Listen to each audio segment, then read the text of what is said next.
നമസ്കാരം, ന്യൂസ് കാർഡിലേക്ക് സ്വാഗതം. തോക്കെടുക്കുന്ന കൈകൾ കൊണ്ട് താമരയെടുക്കാൻ ഒരുങ്ങുകയാണ് പി സി ജോർജ് ബി.ജെ.പിയിൽ ചേരുമെന്ന് സൂചനകൾ വരുന്നു. ബി.ജെ.പി ദേശീയ നേതൃത്വവുമായി പി സി ജോർജ് ചർച്ച നടത്തുമെന്നാണ് വിവരം. കഴിഞ്ഞ നിയമസഭാ തെരഞ്ഞെടുപ്പിൽ ഒന്ന് തോറ്റതിന്റെ ക്ഷീണം മാറ്റാൻ ഇത്തവണ ലോക്സഭാ തെരഞ്ഞെടുപ്പിൽ ബി.ജെ.പി നേതൃത്വത്തിൽ നിന്നും മത്സരിക്കുമെന്നും അഭ്യൂഹങ്ങളുണ്ട്. പൂഞ്ഞാർ മുൻ എം.എൽ.എ ആയ പി സി ജോർജ് നിലവിൽ ജനപക്ഷം പാർട്ടിയുടെ നേതാവാണ്. മാറിയ രാഷ്ട്രീയ സാഹചര്യത്തിൽ പി സി ജോർജ് ബി.ജെ.പിയുമായി അടുക്കുന്നതിന്റെ സൂചനകൾ പുറത്തു വന്നിരുന്നു. പത്തനംതിട്ടയിൽ പി സി ജോർജ് മത്സരിക്കാനുള്ള സാധ്യതയും ചർച്ചയായി. ഇതിനിടയിലാണ് ഡൽഹിയിൽ പി സി ജോർജ് എത്തുന്നത്.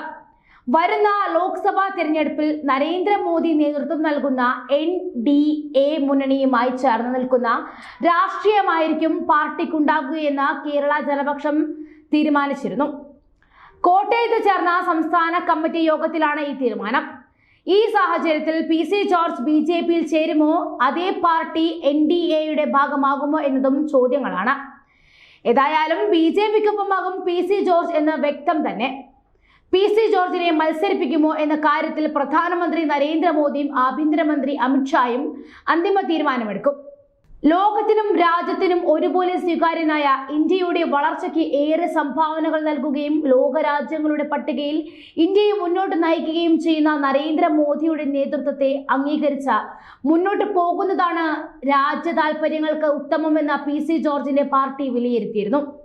പാർട്ടി സംസ്ഥാന കമ്മിറ്റി തീരുമാനമനുസരിച്ച് ബി.ജെ.പി NDA നേതൃത്വങ്ങളുമായി ചർച്ച നടത്തുന്നതിന് P C George, E.K. Hasankutty, George Joseph Kakkanatt, Nisha MS, PV Varghese എന്നിവർ അംഗങ്ങളായ 5 അംഗ കമ്മിറ്റിയെ ചുമതലപ്പെടുത്തിയതായും പാർട്ടി അറിയിച്ചിരുന്നു. ഇതിന്റെ ഭാഗമായിട്ടാണ് ഡൽഹി ചർച്ച. കാർഷിക മേഖലയിൽ മോദി സർക്കാരിനെ വലിയ വിപ്ലവങ്ങൾക്ക് നേതൃത്വം കൊടുക്കുമ്പോൾ കേന്ദ്ര സർക്കാർ പദ്ധതികൾക്ക് തുരങ്കം വയ്ക്കുന്ന നിലപാടാണ് സംസ്ഥാന സർക്കാരിന്റെ ഭാഗത്തു നിന്നും ഉണ്ടാകുന്നത്. കർഷകർക്ക് ലഭിക്കേണ്ട ആനുകൂല്യങ്ങൾ പലതും സംസ്ഥാന സർക്കാർ വകമാറ്റി ചെലവഴിക്കുകയാണ്. ഇടതുപക്ഷ മുന്നണിയുടെ പ്രകടന പത്രികയിലെ വാഗ്ദാനമായ റബ്ബറിന് 250 രൂപ ഉറപ്പുവരുത്തും എന്ന പ്രഖ്യാപനം നടപ്പിലാക്കിയിട്ട് വേണം കേന്ദ്ര സർക്കാരിനെതിരെ സമരം ചെയ്യാനെന്നും പി സി ജോർജ് പറഞ്ഞിരുന്നു. ഇതോടെ പി സി ജോർജ് പത്തനംതിട്ടയിൽ മത്സരിച്ചേക്കും എന്ന അഭ്യൂഹങ്ങൾക്ക് വൈകാതെ വിരാമമായേക്കും. NDAയുമായി ജനപക്ഷം സഹകരിക്കുന്നതോടെ അടുത്ത ലോക്സഭാ തെരഞ്ഞെടുപ്പിൽ പി സി ജോർജ് സ്വന്തം പാർലമെന്റ് മണ്ഡലമായ പത്തനംതിട്ടയിൽ മത്സരിച്ചേക്കും എന്നാണ് അഭ്യൂഹം. പത്തനംതിട്ട ജില്ലയിലെ നിയമസഭാ മണ്ഡലങ്ങൾക്കൊപ്പം കോട്ടയം ജില്ലയിലെ കാഞ്ഞിരപ്പള്ളിയും പൂഞ്ഞാറും ഉൾപ്പെടുന്നതാണ് പത്തനംതിട്ട ലോക്സഭാ മണ്ഡലം. കഴിഞ്ഞ തവണ സിറ്റിംഗ് MP ആന്റോ ആന്റണിയെ നേരിട്ടത് അന്ന് ആറന്മുള MLA ആയിരുന്ന മന്ത്രി വീണ ജോർജും ബി.ജെ.പി സംസ്ഥാന അധ്യക്ഷൻ K. സുരേന്ദ്രനുമായിരുന്നു. 2019 പത്തനംതിട്ടയിൽ നിന്നും 2,97,396 വോട്ട് NDA നേടിയിരുന്നു. ഇതിന്റെ ഫലത്തിലാണ് കേരളത്തിൽ ജയസാധ്യതയുള്ള A+ മണ്ഡലങ്ങളുടെ പട്ടികയിൽ പത്തനംതിട്ടയും ഉൾപ്പെടുത്തിയിരിക്കുന്നത്. കേന്ദ്ര കൃഷി വകുപ്പ് സഹമന്ത്രി ശോഭ കരന്തലജയ്ക്ക് മണ്ഡലത്തിന്റെ ചുമതലയും പാർട്ടി നൽകിയിട്ടുണ്ട്.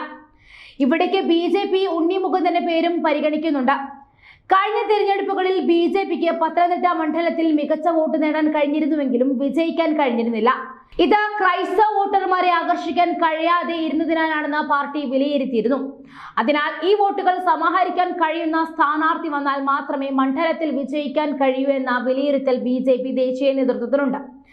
ഇതിന്റെ അടിസ്ഥാനത്തിൽ കൂടിയാണ് കേരള രാഷ്ട്രീയത്തിലെ മുതിർന്ന നേതാവായ പി സി ജോർജിനെ പത്തനംതിട്ടയിൽ പരിഗണിക്കുന്നത്.